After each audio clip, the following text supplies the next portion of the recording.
Hey guys, welcome back to the channel. I'm Jacob from England, and today we're going to be looking at how to use if only to give our regretful thinking about what we wish was different about the past. We're going to look at the structure of how to make it. We're going to make a bunch of sentences together until it hopefully makes sense. So without any further ado, let's jump into it.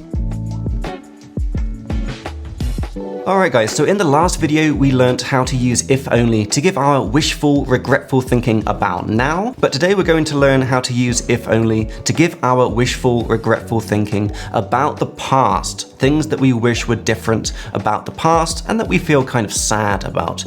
And the structure is if only plus had plus third form. So let's jump straight into an example. If only, time for my terrible writing, if only we had known. If only we had known. We have if only, had, and third form. Knew, know, known.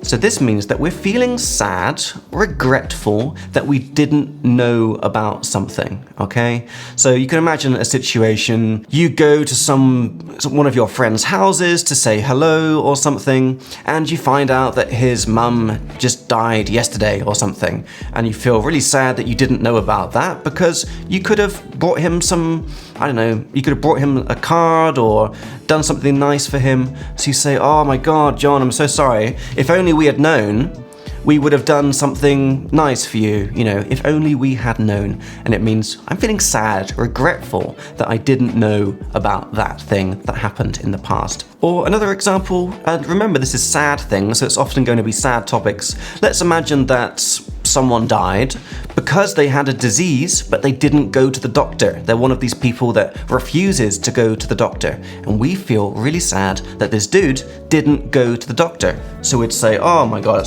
maybe this guy's called Bob. If only Bob had gone to the doctor.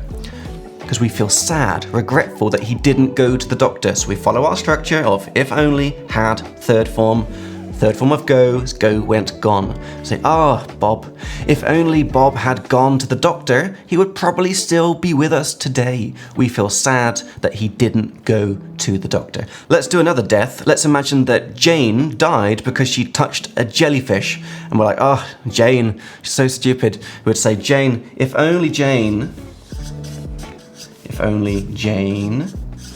hadn't touched that jellyfish. If only Jane hadn't touched that jellyfish, she would still be with us today. So again, same structure. We've got if only, then the person, then had or hadn't when it's negative, and then the third form, touched, touched, touched. If only Jane hadn't touched that jellyfish. So imagine the situation that we're sad, we're regretful, we're sitting around the fire together, drinking some beers, and we're sharing sad stories about all of our friends who died. So we could say, if only Bob had known, or if only Bob had gone to the doctor, if only Jane hadn't touched that jellyfish. Remember that we don't use if only that much in English. It's only every now and again that we use it, only occasionally, but it is a nice advanced structure to know, and it shows people that you really understand your English grammar. And guys, remember you can find a summary of this topic in our beautiful summary leaflet. Hopefully you can see there, I've got a little box on if only. Every topic from the course has a little box just to remind you of the structure, a couple of examples about how to use it, and you can download that in the description. Remember to also check out our English podcast, where I have conversations with native speakers and English learners, where we have fun little conversations, learn some English vocab together, and have a bit of fun using English. You can find the links for everything in the description, and I'll see you guys in the next one.